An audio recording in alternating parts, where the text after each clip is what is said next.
오늘 저와 여러분들이 읽은 본문은 좀 세부적인 내용을 좀 말씀을 드려야 될 필요가 있습니다. 우리가 지금 야곱 설교를 지난주까지 5번 했는데 오늘 6번째인데요. 이 야곱이 살던 것이 하란이었습니다. 근데 하란에 있다가 하나님께서 오라고 명령하시죠. 오라고 명하신 곳은 베델이었는데 야곱이 베델에 가지 아니하고 세검이라는 곳에 멈춰 살아요. 근데 이 세검에 잠깐 멈춘 게 아니라 좀 오래 살기로 결심을 한 것 같아요. 여러분 이렇게 가다가 오래 살기로 결심하면 제일 처음 뭐부터 해야 될 것 같아요? 집을 사야죠. 그냥 잠깐 지나가는 거라면 호텔 빌리고 여관 빌려서 며칠 살면 되는데 그렇게 하는 것이 아니고 거기에 땅을 사고 집을 지었단 말이에요. 그 말은 여기 오래 살기로 결심을 한 거예요. 만나기로 한 건 어딘데요? 베델이었는데 베델로 안 가고 세검이라는 곳에 오래 머물러 살기로 결심을 했어요. 그러다가 어느 날 그 야곱에게는 12아들 말고 딸이 하나가 있었는데 디나라가 불리는 딸이 가나안 여자를 만나러 갔다가 거기에서 이제 좀 어려운 일을 만나게 됐어요. 그리고 어려운 일을 만나게 되니까 세검이 좀 못된 짓을 했거든요. 근데 세검이 자기 아버지 하몰에게 가가지고 아버지 제가 저 여자를 되게 좋아합니다. 그러니 결혼하게 해주세요 라고 얘기를 한 거예요. 그리고 보면은 세검이라는 사람도 나쁜 사람은 아닌 것 같아요. 그죠? 그래서 아버지한테 가서 하몰도 나쁜 사람은 아니었던 것 같아요. 가가지고 일이 이렇게 저렇게 됐으니까 뭐 어떻게 하겠냐고. 그러니 둘이를 좀 결혼시키고 살자고. 우리 딸도 당신 줄 테니까 당신 딸도 우리 줘가지고 이 땅에서 다 함께 먹고 살자고, 잘 먹고 잘 살자고. 그러면 되는 거 아니겠냐고. 이렇게 얘기를 한 거예요. 그러자 야곱이 그 하몰에게는 아무 말도 하고 있지 않다가 아들들이 오니까 그 아들들에게 이야기를 했어요. 그 아들들이 분노한 거예요. 어떻게 그럴 수가 있냐고. 막 분내는데 뭐 할 수가 없는 거예요. 왜냐하면 하몰은 족속이고 한 나라고 우리는 그 나라 안에요. 이민자로 와 있는 소수민족이니까 어떻게 할 수 없어가지고 그냥 끙끙끙 앓다 고민만 하다가 답은 하나를 찾은 거예요. 그 꾀 속에서 답을 찾아내가지고 이제 하몰에게 가서 이야기합니다.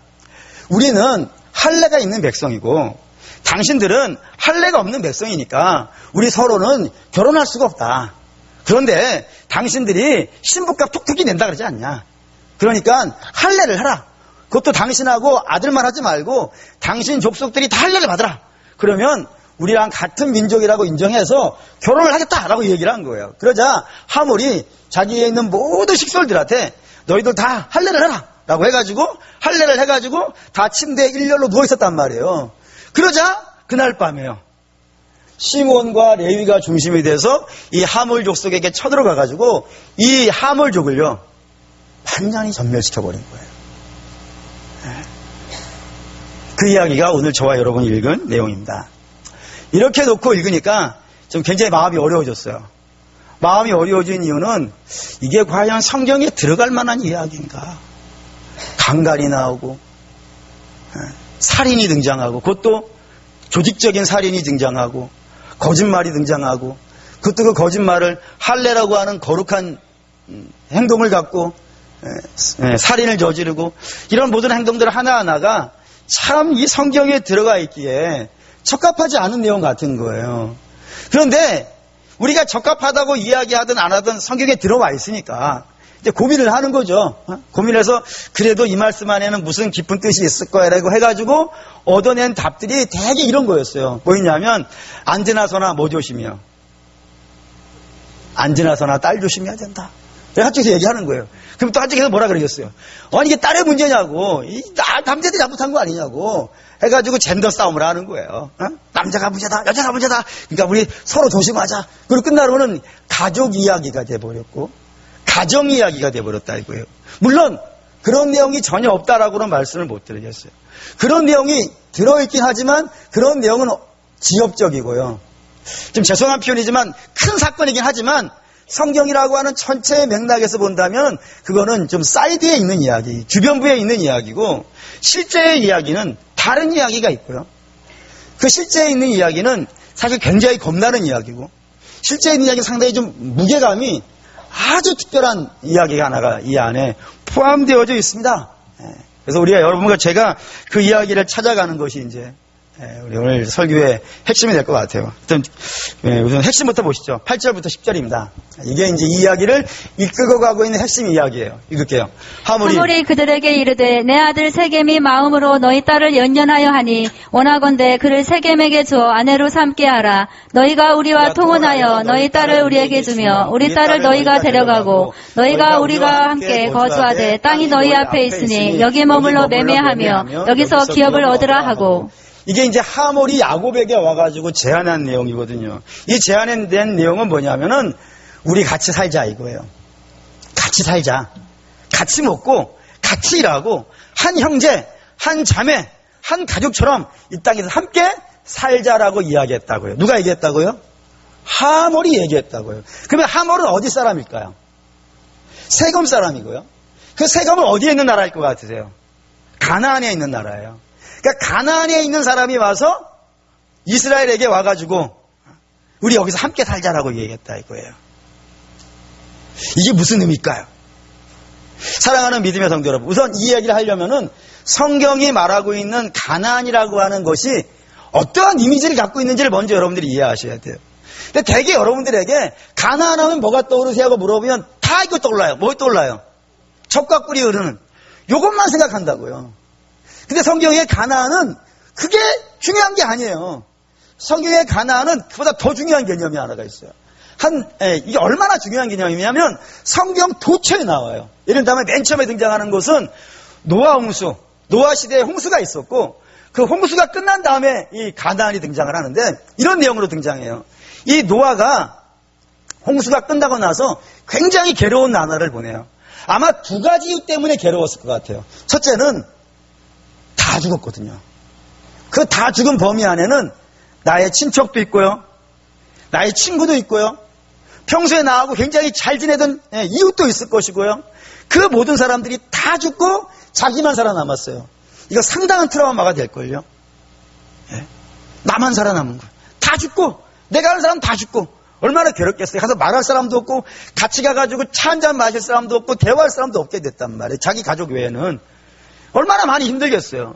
그런데 그런 힘든 것도 있지만 또 하나는 뭐가 있냐면 그래도 누구는요? 그래도 우리 가족은 살아남았잖아요.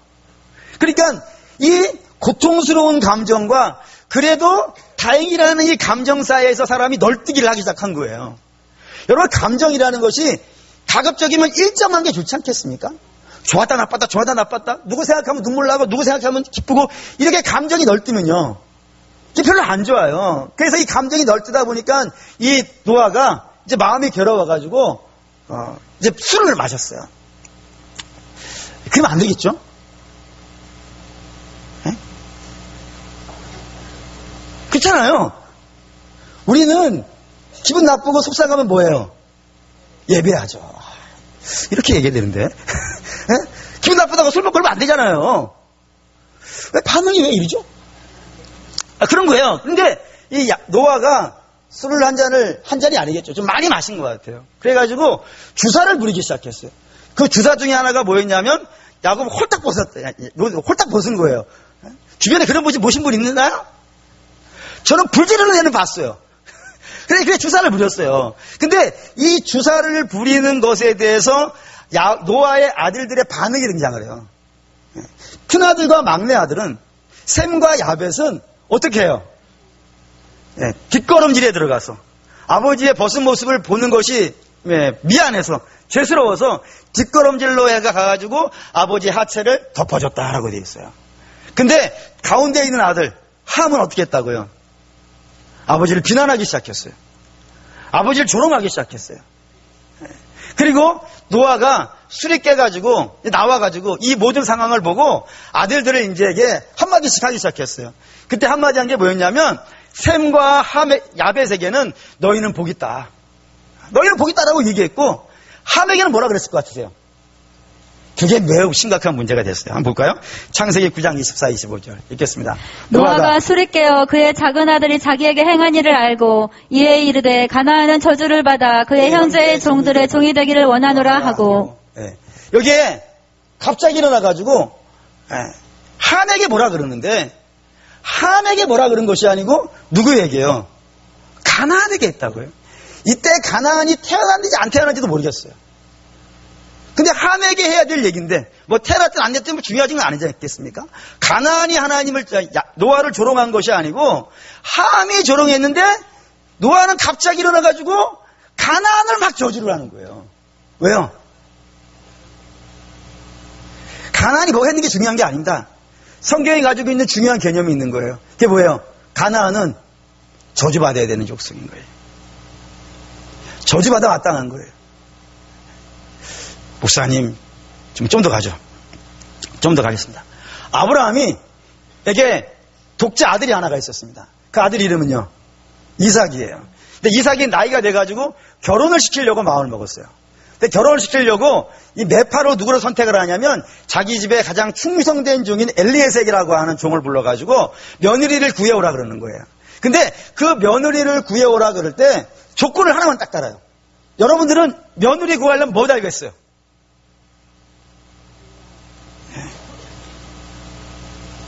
네, 뭐 그거 달겠죠? 응? 며느리.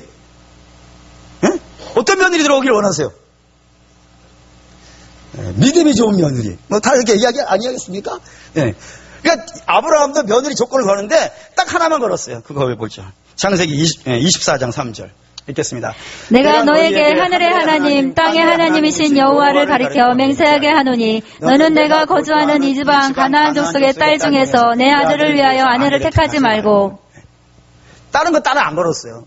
그가 얼마나 부자인지, 얼마나 이쁜지, 얼마나 매력적인지, 뭐 어느 나라 말을 쓰고 대학은 어딜 다녔는지 이런 거 하나도 안 걸었다고요. 오히려 이방인도 괜찮다 이거예요.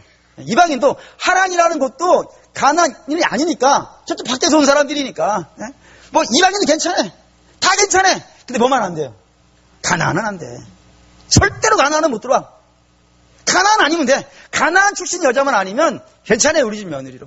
이렇게 얘기를 하고 있다 이거예요. 얼마나 가나안을 성경이 싫어하는지 알겠죠. 이것도 잘 이해가 안 되실까? 좀 더 가볼까요? 이삭에게는 아들이 둘이 있어요. 그 중에 큰 아들의 이름은요, 에서예요. 근데 에서가 결혼을 했어요. 결혼을 했는데 누구랑 가나안 여자랑 결혼했어요. 그 가나안 여자랑 결혼한 이 에서를 바라보면서 이삭에 든 마음이 있어요. 한번 또 보시죠. 창세기 28장 8절 있습니다. 에서가 또 본즉 가나안 사람의 딸들이 그의 아버지 이삭을 기쁘게 하지 못하는지라. 네. 에서는 가나안 여자랑 결혼을 했는데 그 가나안 여자하고 결혼한 것을 이삭이 보고 어땠다고요? 안 기쁘다 이거예요. 안 기쁘다 이거예요. 쟤하고 결혼하면 안 되는데. 이런 마음이 든다고요. 가장 결정적인 거 하나 꺼내볼까요? 그건 이제 여호수아가 가나안에 들어갈 때 모세가 유언을 남긴 게 있어요. 모세가 죽기 전에 야 여호수아야 너 가나안에 들어가면 너 이렇게 해야 돼? 라고 하면서 꼭 이야기한 거 중요한 이야기가 하나가 있어요. 20장 신명기 20장 16절에서 17절 이렇게요. 오직 내 하나님 여호와께서 내게 기업으로 주시는 이 민족들의 성읍에서는 호흡 있는 자를 하나도 살리지 말지니 곧 헷 족속과 아모리 족속과 가나안 족속과 브리스 족속과 히위 족속과 여부스 족속을 네가 진멸하되 내 하나님 여호와께서 내게 명령하신 대로 하라. 여기에 17절에 나오는 게 가나안 7족속이에요. 가나안에 살고 있는 족속들의 이름을 다 써놓은 거예요. 근데 여호수아에게 모세가 너 가나안에 들어가거든. 저 가나안 7족속 중에 한 명도 살려놓지 말라 그랬어요. 호흡이 있는 자는 그들의 코에 호흡이 있는 자는 하나도 남기지 말고 어떻게 하라고요? 진멸이라고 했다고. 진멸. 완전히 없애버리는 흔적도 남기지 말라는 단어. 진멸은 어느 정도의 개념이냐면 사람도 죽는 것이고 짐승도 죽는 것이고 그들이 가지고 있는 세간도 하나도 챙기면 안 되는 거예요. 그걸 진멸이라 그래요. 그러니까 여러분 성경이 가나안에 대해서 얼마나 치밀하게 실현하는지 감이 오셔야 돼요. 막 이건 저주받아야 되는 백성이고 절대로 우리 가문에 들어오면 안 되는 백성이고 저들은 이 땅에 살아서도 안 되는 그 정도로 굉장히 강력한 거부감을 갖고 있는 것이 이 가나안이란 말입니다. 적과 꿀이 흐르는 것은 얘네들을 몰아낸 다음에 하나님과 함께 사는 땅은 적과 꿀이 흐르는 땅이라 그러는 것이고 그 가나안 족속이 지배하고 있을 때는 저주받아야 되는 곳이고 진멸해야 되는 곳이라고 성경에 등장한다 이거예요. 그럼 왜 그럴까요? 왜 그렇게 싫어할까요? 왜 이렇게 하ገል되게 싫어할까요? 그 이유를 레위기 20장에 이런 식으로 설명을 해요. 레위기 20장에 가면은 너희가 반드시 죽여야 되는 3가지 죄를 써놨어요. 이스라엘에게 모세가 반드시 죽여야 되는 죄로 3가지를 기록해놨는데 그 첫 번째가 뭔지 아십니까? 그게 우상숭배예요. 우상숭배예요. 근데 이거를 뭘로 성경이 설명하냐면 가나안 사람들이 그런 사람이라고 설명하는 거예요. 볼까요? 신명기 20장 18절입니다. 이렇게요. 이는 그들이 그 신들에게 행하는 모든 가증한 일을 너희에게 가르쳐 본받게 하여 너희가 너희의 하나님 여호와께 범죄하게 할까 함이니라. 여기서 그들이 아까 읽었던 가나안 족속들이라고요. 그들이 뭐 하는 사람들이라고요? 우상을 섬기는 자들이었다고요. 그래서 여러분 가나안 하면은 우상들이 정말 많이 나와요. 예를 들자면 바알, 아세라 또는 뭐 몰렉, 그모스, 다곤 얘네들이 다 가나안 신들이에요. 근데 이 모든 가나안 신들이 모양도 다르고 이름도 다르지만 그들이 가지고 있는 신과는 딱 하나밖에 없어요. 뭔지 아시나요? 딱 하나밖에 없어요. 모양도 다르고 이름도 다르고 형태도 달라요.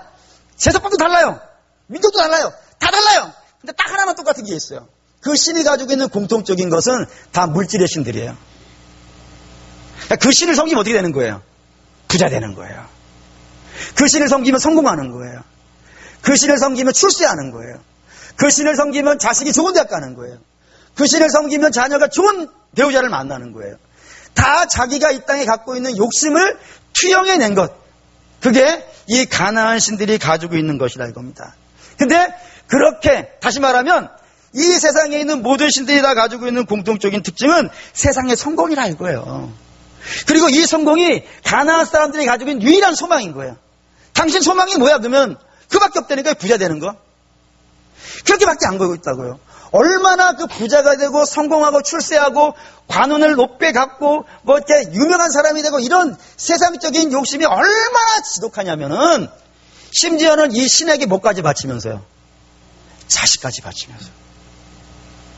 여러분 우리가 가지고 있는 것 중에서 자식보다 더 귀중한 것이 있습니까? 자식이 가장 중요한 거잖아요.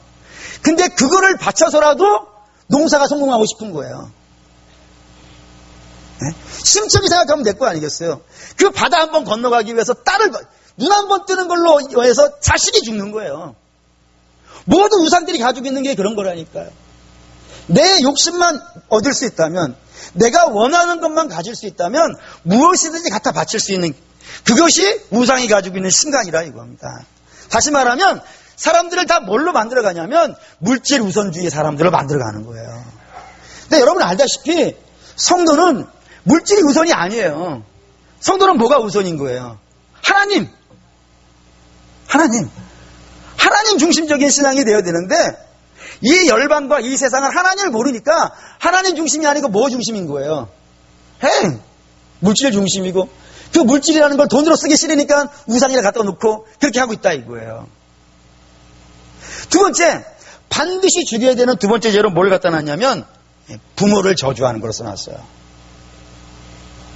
근데 우리 아까 봤어요. 그걸 누구로 설명하고 있냐면 함으로 설명하고 있는 것. 그게 가나안이라고 이렇게 써놓는 거예요. 그러니까 왜 함이 아버지인 노아를 저주하죠? 자기 마음에 안 드니까. 자기 마음에 안 드니까. 자기 마음에 안 들면 부모도 저주하는 거예요. 왜요? 제일 중요한 게 뭐니까요? 나니까. 여러분 부모를 저주할 수 있는 사람이라면 다른 사람은요? 뭐 저주하는데 두려움이 있겠습니까? 욕하는데 문제 있겠습니까? 자기가 제일 중요한 거예요. 자기 부모보다 자기가 더 중요하다니까요. 그렇게 되는 거예요.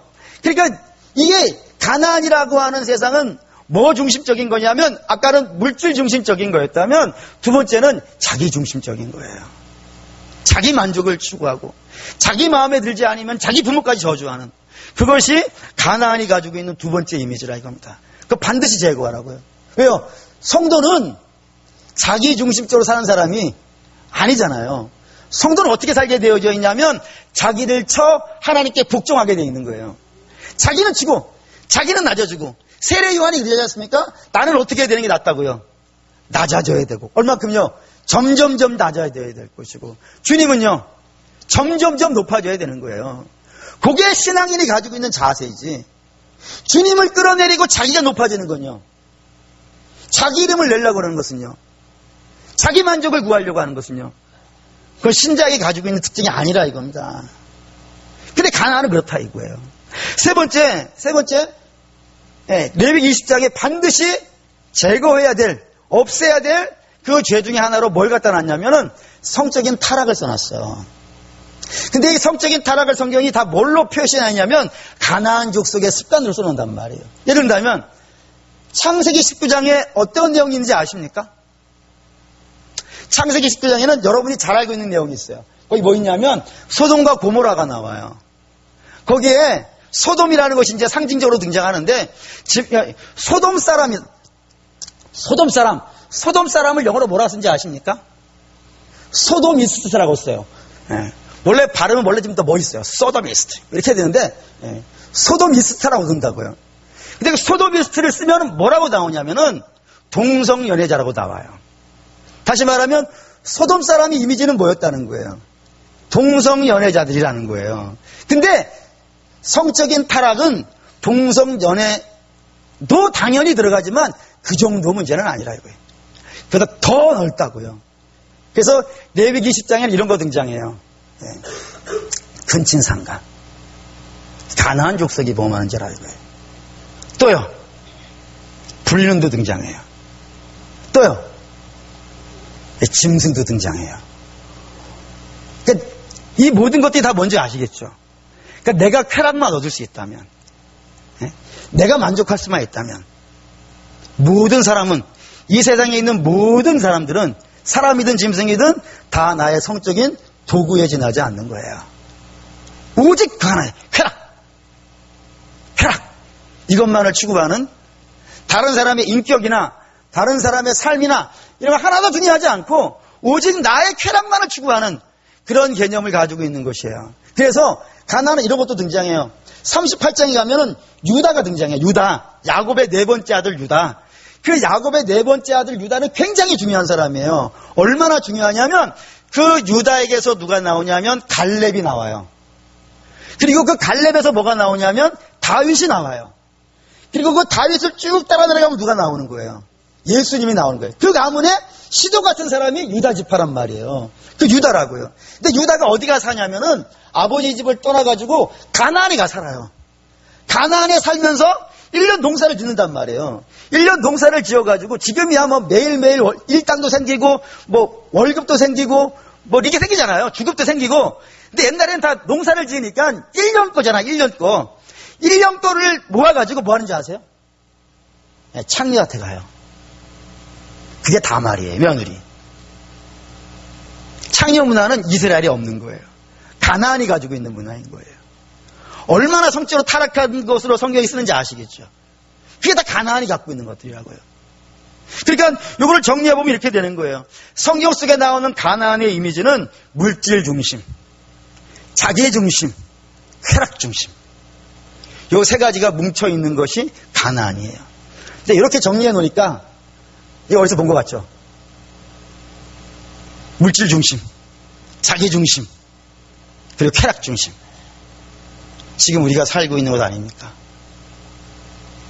그걸 일명 세상이라 그러고요. 불신의 세계라 그러고요. 하나님과 단절된 곳이고 하나님을 멸시하는 곳이고 하나님과 관계없는 것. 그게 바로 가나안이고 그게 바로 세상이라 이거예요. 그곳에 야곱이 들어가 살고 있는 거예요. 그럼 어떻게 해야 되겠어요? 우리가 이 세상에 들어와 살고 있어요. 어떻게 해야 되겠어요? 여기서 이제 디나가 등장하는 겁니다. 디나를 볼까요? 디나가 어떤 사람인지 1절입니다. 34장 1절 읽을게요. 레아가 야곱에게 낳은 딸 디나가 그 땅의 딸들을 불어나갔더니 여기에 그 땅이라는 건 어디겠어요? 가나안이에요. 근데 디나가 그 땅에 가나안에 있는 여자들을 보러 나갔다라고 되어 있는 거예요. 여기 되게 재밌어요. 여기에 이제 가나안 여자라고 하면은 그냥 여러분 이렇게 생각하시면 안 돼요. 우리가 눈 돌리면 보이는 그런 모든 여자들 그런 개념이 아니에요. 성경에서 가나안 여자라 그런다면 요 문제가 있어요. 매우 음란하고 매우 그런 의미예요. 그러니까 이 가나안 여자 하면은 그냥 이런 거예요. 그냥 내적인 아름다움이나 신앙의 연륜이나 이런 거는 하나도 없고 오로지 뭐만 하냐면 외적인 치장만 잔뜩 해놓은 그런 사람을 말해요. 그러니까 디나는 누구를 만나고 싶은 거예요? 속은 비어있어. 하나님과는 관계없어도 껍데기가 아름다운 사람들, 겉모습이 아름다운 사람들, 그가 얼마나 많은 보석을 착용하고 있고 얼마나 좋은 옷을 입고 있고 얼마나 좀 매력적인지 그걸 보러 다니는 거예요. 그게 부러우니까. 그러면 이 디나가 여러분 이제 이해가 되셔야 돼요. 그게 뭐냐면 이제 이스라엘을 상징하는 거예요. 이스라엘이 그래요. 이스라엘은 누구랑 상대하게 돼 있는 사람이에요? 하나님과 상대하게 돼 있는 사람이에요. 그런데 하나님과 상대하고 있는 나는 가난한 거예요. 그래서 이 뭐야? 해가지고 누구더러 찾아다니는 거예요. 애굽 찾아다니고 아수르 찾아다니는 거예요. 걔네들은 하나님 없이도 부자니까. 하나님과 관련 없어도 땅덩어리 넓게 갖고 있는 제국이고 그 나라 왕들은 천하를 호령하고 있고 우리는 하나님 믿고 있는데 조그마한 동네에 남들이 알아주지도 않는 별 볼 일 없는 사람으로 있는 거예요. 그러니까 내가 갖고 있는 신앙은 어떻게 보이는 거예요?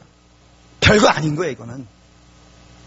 내가 믿고 있는 하나님은 별게 아닌 것이고 저 우상이 가지고 있는 저 애굽이라든가 저 바벨론이라든가 저 아수르 같은 나라들은 하나님과 관계없이도 그 집 자식들은 다 좋은 대학 가고 그 집 사람들은 다 건강하고 그 집 사람들은 다 대기업 이루고 그러고 있으니까 내가 갖고 있는 신앙은 하나도 중요한 것이 아니고 그들이 가지고 있는 그 껍데기의 아름다움에 빠져가지고 거기 졸졸졸 쫓아다니고 있는 것이 이스라엘이고 그 이스라엘의 모습을 그대로 투영하고 있는 것이 디나인 거예요. 그러면 여러분 이 디나가 이스라엘이 열방을 쫓아다니면서 너무 멋있어. 저거 배워보고 싶네. 저거 닮고 싶네. 그리고 다니고 있으면 세상이 뭐라 그럴 것 같으세요? 너는 신자 아니냐. 너는 신자니까 이런 데 오지 말고 너는 교회만 가 있어. 이렇게 얘기할 것 같습니까? 안 그런 거예요. 어떻게 해서든지 이 세상은 여러분들을 어떻게 하고 싶어요? 불러내고 싶어요. 어디에서요? 하나님에게서. 은혜 아래에서. 십자가 아래에서 자꾸 불러내가지고 여러분들을 뭘로 만들고 싶은 거예요? 세상과 똑같은 사람으로 만들어내고 싶어요. 세상 것과 똑같은 것을 목표로 하는 사람들. 영적인 것은 하나도 중요한 것을 안 보고 하나님에 대해서는 하나밖에 중요한 것을 보이지 않게 하고 오직 육체를 위한 것만 세상에서 가장 중요한 것인 것처럼 그렇게 유혹도 하고요. 유혹으로 안 되면요. 공격도 하는 거예요. 엎어뜨리게 하더라도 반드시 자기하고 똑같은 사람으로 만들려고 그런다고요. 그리고 하모리 오는 거예요. 그래서 우리가 똑같은 사람 하자고. 뭐 믿음이 대단하냐고. 우리가 똑같이 살자고. 같이 먹고 같이 결혼하고 같이 살자고. 그게 인생 사는 것 아니냐고. 신앙 그건 나중에 하라고. 뭐 이렇게 되는 거란 말이에요. 그런데 여러분 우리가 분명히 알아야 되는 것은 성도가 교회가 이스라엘이 세상을 닮아버리면 어떻게 되는지 아십니까? 항상 성경에 문제로 등장해요. 심각한 문제로 등장해요. 이런다면 창세기 6장 2절에서 3절입니다. 읽을게요. 하나님의 아들들이 사람의 딸들의 아름다움을 보고 자기들이 좋아하는 모든 여자를 아내로 삼는지라 여호와께서 이르시되 나의 영이 영원히 사람과 함께 하지 아니하리니 이는 그들의 육신이 됨이라. 그러나 그들의 날은 120년이 되리라 하시니라. 이게 노아 홍수가 일어나는 원인을 써는 거예요. 그 원인에 뭐라고 되어 있냐면 하나님의 아들들 이렇게 쓰니까 뭐 남자 이렇게 생각하지 마시고 하나님의 자녀들이 뭐를 부러워했다고요? 세상을 부러워했다고요. 그래서 그들과 연합하고 그들과 결혼을 하고 그들의 삶을 닮아가서 영적인 사람들이 뭐가 다 돼버렸다고요? 육체가 돼버렸다고요. 그래서 하나님이 그들을 보면서 한탄을 하시는 거예요. 저들은 저렇게 살기 안 돼 있는데 저렇게 살기 안 되어 있는데 왜 저렇게 됐을까? 디나도 마찬가지지 않겠습니까? 디나가 세상을 부러워해서 그 가나안의 여자들이 가지고 있는 비싼 옷과 그 비싼 목걸이, 반지, 귀걸이, 화장한 것 이런 거 부러워하고 그 껍데기 쫓아다니다가요. 결국에는 큰 화를 만난 것으로 되어 있고 디나만 당한 것이 아니고요. 그 야곱의 12아들이 다 이 죄에 동참하는 것으로 그렇게 성경이 기록하고 있다 이겁니다. 그의 사랑하는 믿음의 성도 여러분, 성도가 교회가 이스라엘이 세상을 닮아간다는 것은요. 굉장히 치명적인 거예요. 굉장히 치명적인 거예요. 그래서 하나님은 이 세상 한가운데에 살고 있는 당신의 백성들을 어떻게 하시려고 그러는 거예요? 자꾸 불러내신다니까요. 자꾸 불러내신다니까요. 이렇게 불러내요. 이런다면 창세기 11장 1절에서 4절입니다. 네, 읽습니다. 온 땅의 언어가 하나요 말이 하나였더라. 이에 그들이 동방으로 옮기다가 시날 편지를 만나 거기 거류하며 서로 말하되 자 벽돌을 만들어 견고히 굽자하고 이에 벽돌로 돌을 대신하며 역청으로 진흙을 대신하고 또 말하되 자 성읍과 탑을 건설하여 그 탑 꼭대기를 하늘에 닿게 하여 우리 이름을 내고 온 지면에 흩어짐을 면하자 하였더니 바벨탑 짓는 장면이거든요. 근데 이 바벨탑 짓는 장면에 가나안이 가지고 있는 사상이 등장하는 거예요. 뭐냐면 우리 이름을 내자. 하나님은 없어도 되고 우리를 영광스럽게 하고 우리를 멋있게 하자. 이게 바벨탑을 지은 그 시대에 살고 있는 사람이라고요. 근데 이 바벨탑이 쌓여져 있는 그 땅 지역에 어느 땅이 있냐면 갈대아 우르라는 데가 있어요. 그 갈대아 우르가 바벨론에 있는 땅이란 말이에요. 그 바벨론에 한 사람을 하나님께서 부르시는 거예요. 누구예요? 아브라함이에요. 그러니까 하나님 어떻게를 원하시는 거예요?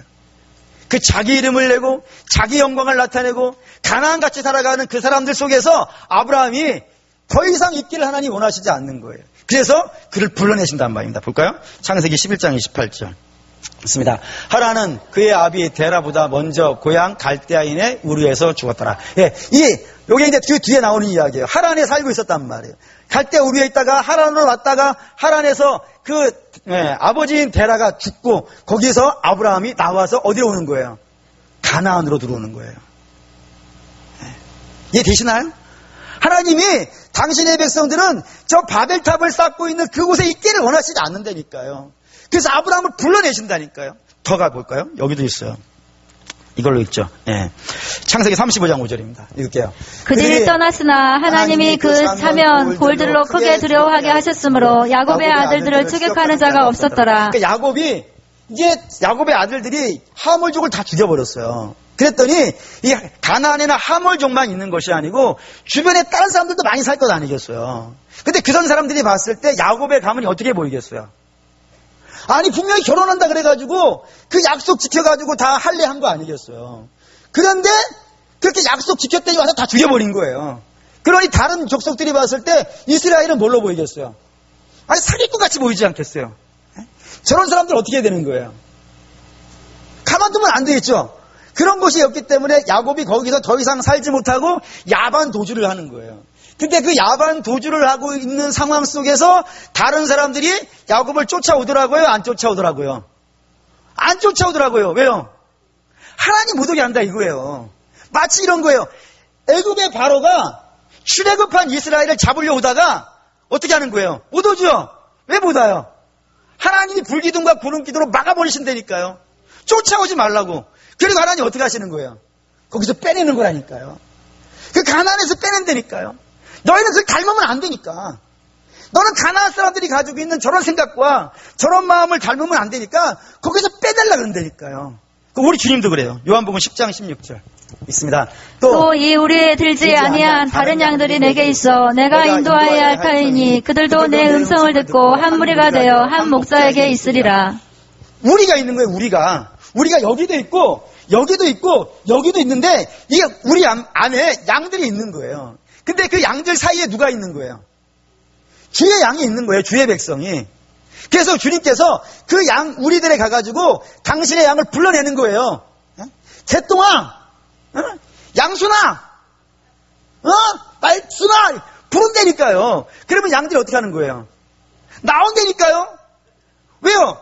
우리 주님이 그 우리가 죄의 우리고 세상의 우리고 멸망의 우리란 말이에요. 거기 있으면요 망하니까. 죄의 우리에 우리가 있으면 망하니까 그 죄에 의해 있는 우리를 어떻게 하는 거예요? 불러내는 거예요. 불러내서 어떻게 하자고요? 내가 있는 곳으로 가자고. 너희는 나하고 있어야 되는 거예요. 그 우리 속에 있으면 안 되고. 그래서 불러내시는 장면으로 되어 있단 말입니다.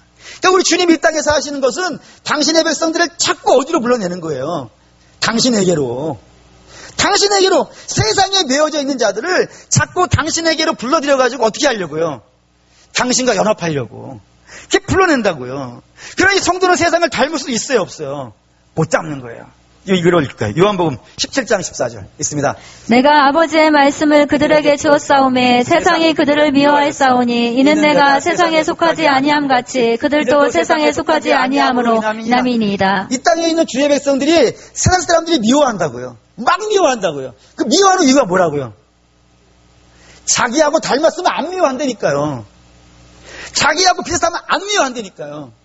근데 미워하는 이유가 뭐냐면 예수님이 세상에 속해져 있지 않은 것처럼 우리 역시 세상에 살고는 있지만 세상에 속한 사람들이 아니라 이거예요. 우리 주님께 속한 사람이고 닮으려면 세상을 닮는 것이 아니고 주를 닮은 사람이 되어야 된단 말이에요. 그래서 반드시 성도들은 자기의 정욕과 자기의 욕심과 자기의 뜻을 다 어떻게 해야 되는 거예요? 십자가에 못 박고 주님과 연합하는 사람, 주님과 동거하는 사람, 그렇게 되어져야 된다 이거예요. 그렇게 되어야 되는 거예요. 그러면서 거룩함과 순결함으로 가는 것이 주의 백성들의 모습이라 이겁니다. 그러면 이제 우리 결론에 왔어요. 그러면 우리 그런가요? 우리의 욕심과 우리의 정욕은 십자가에 못 박고 오직 예수 그리스도를 닮아가고 있는, 예수 그리스도를 드러내고 있는 그런 모습을 갖고 있냐 이거예요. 예전에 전도를 했는데 그 전도한 분이 나는 교회 안 갑니다 라고 하는 그런 메시지로 두 가지 이유를 들었어요. 근데 두 가지 이유가 너무 마음이 아팠어요. 마음이 아픈 내용이 이거였어요. 첫째는 뭐였냐면은 당신은 죄가 많아서 교회를 못 가겠다는 거예요. 혹시 그런 분들 보신 적이 있으십니까? 두 번째는 뭐였냐면은 좀 형편이 풀리면 가겠다 그러는 거예요. 이 두 말이 왜 제 가슴이 이렇게 아팠냐면은 원래 교회는요 죄인이 가는 거예요. 죄인이니까 가야 되는 거예요. 죄인이면 더 빨리 가야 되는 거예요. 근데 죄인이면 못 가겠다 그러는 거예요. 왜 그럴까요? 그리고 뿐만 아니라 형편이 풀리겠다고 하면 그때 가겠다고 하는 것은 우리가 그분들이 교회는 어떤 사람들이 모이는 곳으로 생각하는 거예요. 불신자니까 교회를 잘 몰라서 이러겠죠. 몰라서 그래서 얘기하는 건데 그분들이 이렇게 얘기하는 것 같았단 말이에요. 교회는 좀 생활에 여유가 있고 좀 이렇게 특별히 문제 없는 사람들이 그렇게 모여가지고 좋은 옷 입고 모여가지고 함께 교제하고 이야기하는 그런 곳으로 그렇게 이해하고 있는 것은 아닌가. 이런 생각이 좀 부쩍 들어가지고 굉장히 마음이 아팠어요. 근데 여러분 알다시피 그건 교회 모습이 아니지 않습니까? 교회, 여러분, 성도에게 가장 영광스러운 건 뭔지 알아요? 성도가 어떨 때 가장 영광스러운 거예요? 성도가 가장 영광스럽고 복된 것은 죄사함을 받고 거듭나 주와 연합한 거예요. 그게 가장 영광스러운 거예요. 그러면 죄사함 받고 거듭나서 주와 연합하려면 성도가 자랑해야 되는 거 딱 하나밖에 없어져요. 뭐예요? 그렇죠? 아니, 우리가 죄사함 받고 우리가 거듭나서 주와 연합하는 방법에 돈이 들어갈 수 없잖아요. 세상에 성공도 들어갈 수 없고 세상에 건강함도 들어가는 거 아니잖아요. 만약에 건강함이 들어가는 것이라 그러면은 세상에 건강한 사람들만 신앙생활하는 것이 제대로 잘하는 것이고 병든 사람은 못하는 것이잖아요. 그게 아니잖아요. 우리가 죄사함 받고 거듭나서 주와 연합하는 방식은 딱 하나밖에 없어요. 그게 뭐예요? 십자가. 그러니까 성도의 자랑은 딱 하나밖에 없는 거예요. 그게 가장 영광스러우면. 근데 그게 영광스러워서 그걸 십자가를 자랑해야 되는 성도의 대화 되는데 우리는 정말로 십자가를 자랑할까요? 네? 나는 십자가밖에 없습니다. 그럴까요? 그럴까요? 우리가 잘 못 이해하는 하나님 말씀 중에 하나 이런 거 있어요. 마태복음 6장 30절에 잘하는 말씀이 있어요. 먼저 그의 나라와 그의 일을 구하라. 그리하면 이 모든 것을 너희에게 더하시리라. 이 말씀 다 아시죠? 좋아하는 말씀이에요. 거기에 먼저 그의 나라와 그의 일은 뭘까요? 간혹 어떤 분들이 이렇게 이해하시는 분들이 있어요. 먼저 그의 나라와 그의 일은 교회 일. 그래서 성도는 뭐부터 해야 되는 거예요? 교회 일을 열심히 해야 되는 거예요. 그러면 그 교회 일을 열심히 한 것에 대한 보상으로 하나님이 뒤에 이 모든 것을 주시리라. 이렇게 이해하시는 분들이 간혹 몇 번 봤어요. 뭐 우리 교회에서는 없어요. 한 명도 못 봤어요. 딴 데서 봤어요. 정말 그런 말씀일까요? 원래 그 말씀 이런 내용이 있어요. 앞에 6장이 다 포함이 되는데 6장에 이런 내용이 있어요. 하나님 어떤 분이시냐면 하늘을 나는 새도요 먹이시고 땅에 피는 꽃도요 입히시는 분이에요. 하나님은 그런 거 다 하실 수 있어요. 너희를 먹일 수도 있고 너희를 입힐 수도 있고 너희를 입히는데 솔로몬이 입은 옷보다 더 멋있게 입힐 수 있어요. 근데 그런 걸 목적으로 삼지 말라 이거예요. 그리고 이방인들이나 구하는 것이고 너희는 나서 너희는 먼저 그의 나라를 구하라는 거예요. 그러면 너희는 그의 나라와 그의는 뭐예요? 그게 바로 죄사함과 거듭나서 주와 연합하여 새 생명 가운데 사는 삶. 그게 먼저 그의 나라와 그의 의인 거예요. 그걸 구해야지. 죄사함을 구하고 거듭나는 것이 우리 인생의 제일 중요한 것이고 그걸 통해서 새로운 하나님과 더불어 사는 것이 우리 인생의 제일 중요한 거예요. 그거 지금 해야 되는 거예요. 지금. 나중에 미루면 안 되는 거예요. 늘 얘기하지 않습니까? 신앙생활은 아침에 오는 게 중요한 거예요? 나은 거예요? 늦게 오는 게 중요한 거예요? 똑같이 한가할 때 받을 거예요. 근데 뭐가 더 중요한 거예요? 아침에 와야 되는 거예요. 아침에. 왜요? 주님 죄사함 받고 거듭나서 주와 연합해 살다가 아름다운 인생의 주의 열매들, 그 성령의 열매들 맺혀가는 것을 왜 나중에 해야 되는 거예요? 왜 죽기 전에 해야 되는 거예요? 그 좋은 거를. 그 먼저 해야 되는 거예요. 먼저. 지금 해야 되는데 우리 그게 목표가 아니라 여러분 부자 되고 건강하고 그게 목표면은 신앙생활 지금 안 해도 되는 거예요. 왜요? 우리 알다시피 예수 안 믿어도 부자 되는 길이 있어요. 옛날에는 아니었죠. 옛날에 가난했을 때는 예수 믿으면 부자 된다 그러면은 그렇게 통한되는 시절이 있어요. 저도 옛날에 참 부끄러운 얘기지만 몽골에 가서 설교를 하는데 되게 가난한 사람들이었어요. 그때 제가 너무 안타까운 마음에 솔직히 고백을 할게요. 잘못된 설교를 했어요. 뭐라 그랬냐면 여러분 예수 잘 믿으세요. 그러면 대한민국처럼 부자 돼요. 그때는 그냥 예수 믿으라는 동기를 부여하려고 그렇게 설교를 했는데 집에 와서 되게 반성했어요. 내가 부자를 설교하고 온 것인지 예수를 설교하고 온 것인지 헷갈려가지고.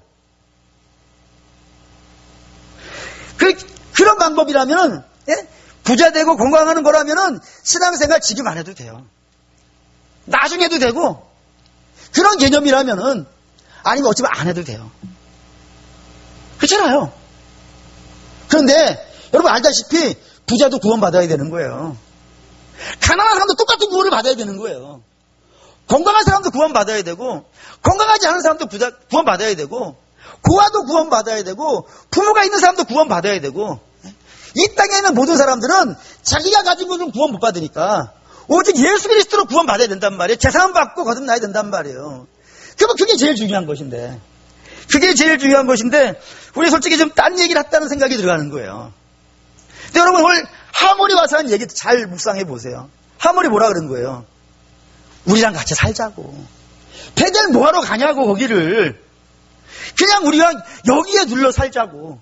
여기서 같이 땅 일구고 인생 뭐 있냐고. 잘 먹고 잘 살아면 되는 거 아니냐고. 우리 같이 여기 살자고. 혹시 우리 그런 얘기에 빠져가지고 거기에 살고 있는 건 아닌가 모르겠어요. 근데 분명히 찬송가 오늘 결단성 이거 부를 건데 찬송가 288장에 예수로 나의 구주 삼고 이런 찬양이 있어요. 거기에 예수로 나의 구주 삼고는 신자가 되는 거죠. 내가 신자가 돼서 제일 중요한 건 그 뒤에요. 뭐라고 되어 있냐면 성령과 피로써 거듭나. 예수 믿고 부자 되는 게 아니고 예수 믿고 성령과 피로 거듭나. 그렇게 되어지면 내가 하늘의 영광을 맛보는 거예요. 하늘의 영광을. 뿐만 아니라 3절에 이런 말씀이 있어요. 주 안의 기쁨 누림으로 마음의 풍랑 잔잔하니. 내가 예수 믿고 풍랑들이 많다니까요. 예수 믿고 나서 풍랑 없다고 아니잖아요. 여러분 다 경험하시는 거잖아요. 근데 풍랑이 있는 것과 관계가 없다니까요. 예수 안에 있는 사람은 예수로 인하여서 그 풍랑 속에서 평안함을 누리기 때문에 세상과 나는 간곳 없고 뭐만 보이는 거예요? 구속한 주만 보이는 거예요. 이것이 나의 찬송이고 이것이 나의 간증인데 예수 앞 죄사함 받고 거듭나 주님과 연합하여 사는 이것이 나의 간증이고 이것이 나의 찬송인데 우리는 이것이 나의 찬송이고 이것이 나의 간증이라고 한 것들이 대부분 뭐였냐면은 그거였잖아요. 그래서 불신자들이 교회를 바라보면은 죄인들이 모이는 곳이 아니라 좋은 옷 입고 근사한 사람들이 모여가지고 함께 교제하는 그런 곳으로 비춰진 것은 아닌가, 이런 마음이 좀 들었어요. 근데 야곱의 얘기는 그런 얘기가 아니지 않습니까? 야곱이 그렇게 살라 그랬다니까요. 근데 그렇게 하면 안 되는 거예요. 성도는 나와야 돼요. 세상의 가치관과 세상의 욕심과 세상의 정욕에서 나와서 어디로요? 예수님에게로. 예수님에게로. 그래서 예수님과 연합하여서 믿음의 결실을 나타내면서 그렇게 이 땅에 살다가 하나님 오라 하는 날요, 천국 가는 것이 우리의 목표인 거예요. 그 사랑하는 믿음의 성도 여러분, 여러분 어디에 계시나요? 여러분이 예수를 믿고 있는 목적은 뭔가요? 우리가 좀 혹시 엉뚱한 것에 우리의 삶의 기반을 놓고 신앙생활을 했다 그러면은 우리는 분명히 여기 제목대로 세상과 구별되어야 되는 사람이고, 세상과 가는 방향이 달라요. 세상은 욕심으로 가고 우리는 예수에게로 가고, 예수와 욕심이 같은 자리에 있을 수는 없잖아요. 우리 반대 방향 가는 거예요. 그렇기 때문에 그래서 기도해야 되는 거예요. 주님, 우리의 마음은 자꾸 이쪽으로 끌려가요. 이쪽으로 가지 않고 이쪽으로 갈 수 있도록 내게 은혜를 부어주시고 나를 붙잡아 주시고 나를 건면해 주시고 나를 이끌어 주셔가지고 오직 예수께로만 가는 그런 사람 되게 해주세요. 그런 소망이 저와 여러분에게 있으시기를 주의 이름으로 축원합니다. 아멘.